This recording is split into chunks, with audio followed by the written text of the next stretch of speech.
साथियों, आज मैं कक्षा 10 के जो बच्चे हैं सामाजिक विज्ञान का बहुत ही शानदार मॉडल पेपर लेकर के आया हूँ।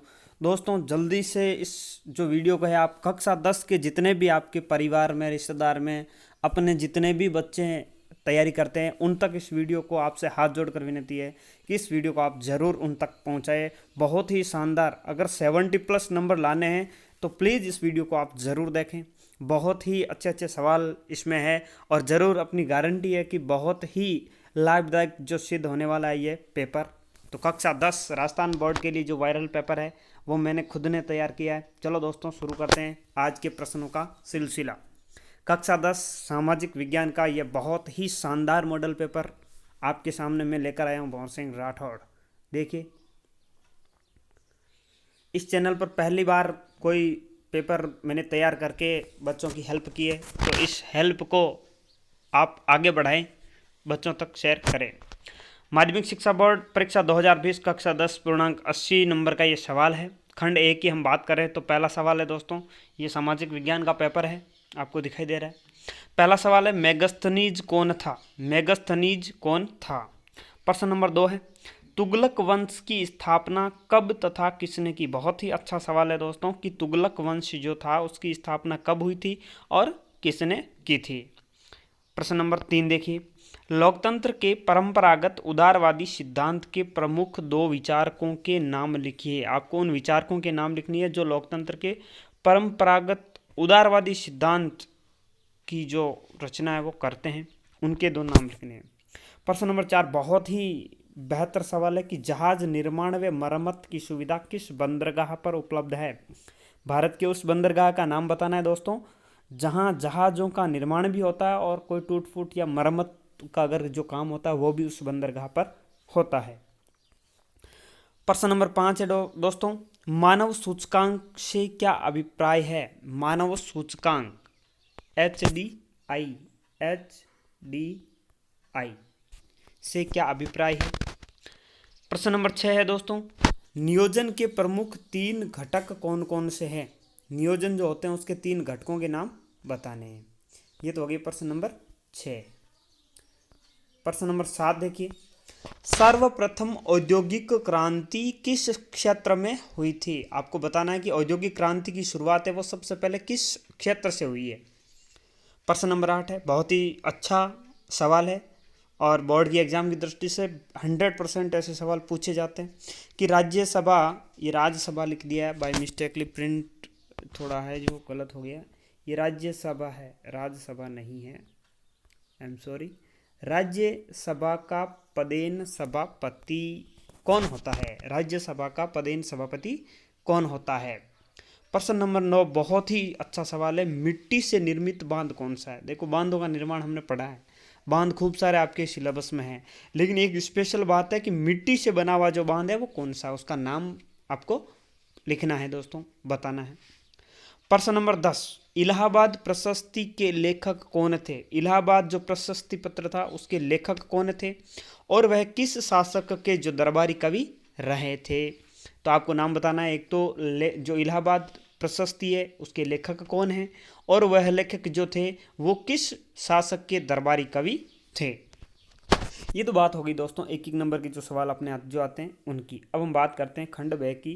प्रश्न नंबर 11 देखिए, राज्य उच्च न्यायालय का मूल क्षेत्राधिकार क्या है? राज्य जो उच्च न्यायालय होता है उसका मूल क्षेत्राधिकार आपको बताना है। प्रश्न नंबर 12 बहुत ही अच्छा सवाल है, माही बजाज सागर परियोजना जो एक संयुक्त परियोजना है, जो कल मैंने जो प्रश्न डाले थे उसमें मैंने उसका उत्तर भी आपको पूछा था और आप कमेंट बॉक्स में उसका उत्तर देंगे कि माही बजाज सागर जो परियोजना है वो किन किन राज्यों की संयुक्त परियोजना है। लेकिन इस पेपर में मैंने आपको पूछा है कि इसका संक्षिप्त वर्णन कीजिए, तो माही बजाज सागर परियोजना का संक्षिप्त वर्णन कीजिए। भारत में कृषि विकास हेतु कोई 3 सुझाव दीजिए। प्रश्न नंबर 13 बहुत ही अच्छा सवाल है कि भारत में कृषि विकास हेतु कोई 3 सुझाव दीजिए। प्रश्न नंबर 14, बिजोलिया किसान आंदोलन पर टिप्पणी लिखिए। बिजोलिया जो किसान आंदोलन हुआ था उसकी टिप्पणी आपको 2-4 लाइनों में इसके बारे में बताना है, इसकी महत्वपूर्ण जो जानकारी है वो देनी है। प्रश्न नंबर 15 है, यूरोप में राष्ट्रवाद उदय के कारण बताइए कि यूरोप में राष्ट्रवाद उत्पन्न क्यों हुआ, पैदा क्यों हुआ? तो इसके कारण आपको बताने हैं। यूरोप में राष्ट्रवाद उदय के कारण बताइए। ये तो हो गया प्रश्न नंबर 15, आधा पेपर हो चुका है।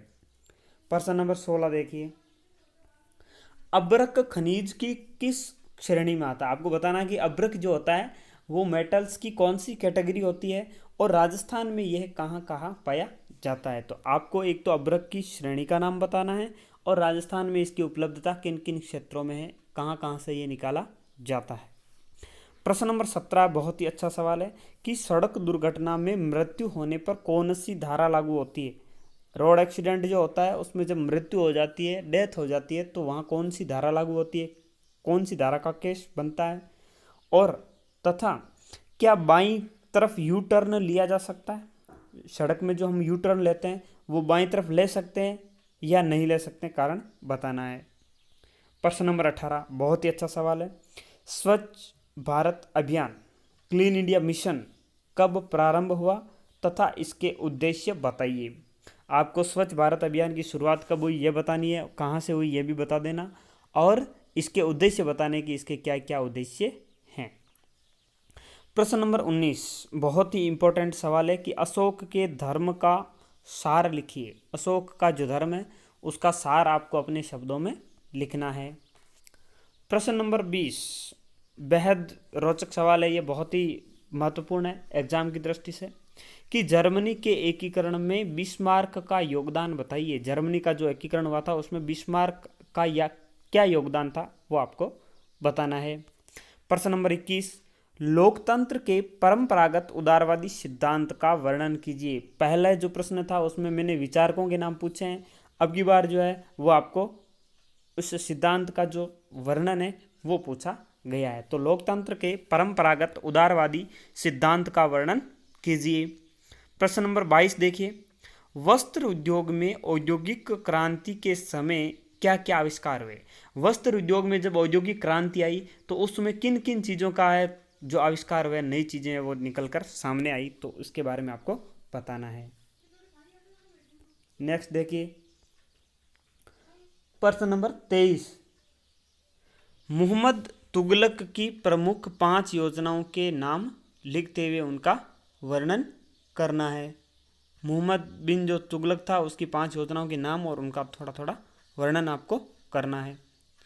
प्रश्न नंबर 24 हल्दी घाटी युद्ध पर निबंध लिखो। हल्दी घाटी का जो युद्ध हुआ था महाराणा प्रताप और अकबर के बीच में, उस पर आपको निबंध लिखना है। प्रश्न नंबर 25 समुद्रगुप्त के सांस्कृतिक योगदान को स्पष्ट कीजिए। समुद्रगुप्त ने जो सांस्कृतिक क्षेत्र में क्या क्या योगदान दिया उसकी विवेचना करनी है। प्रश्न नंबर 26 सूचना पाने का अधिकार अधिनियम क्या है? इस अधिनियम के बारे में लिखना है कि ये क्या है और इसके कोई 2 लाभ लिखिए। ये तो हो गए प्रश्न नंबर 26 तक की बातें। अब बड़े वाले जो 7-7 नंबर के सवाल आते हैं उनकी बारी। प्रश्न नंबर 27 देखिए, भारत के स्वतंत्रता संघर्ष में क्रांतिकारियों का क्या योगदान रहा, उल्लेख कीजिए। भारत का जो स्वतंत्रता संघर्ष था उसमें क्रांतिकारियों ने क्या क्या योगदान दिया उसके बारे में विवेचना करनी है। इसके एक अथवा में सवाल आपको ये आपको दिखाई दे रहा है, ये 27वां ही है और इसका अथवा है। अथवा में सविनय अवज्ञा आंदोलन का विस्तार से वर्णन कीजिए। 27वें 2 सवाल है, अथवा में दूसरा सविनय अवज्ञा आंदोलन का विस्तार से वर्णन कीजिए।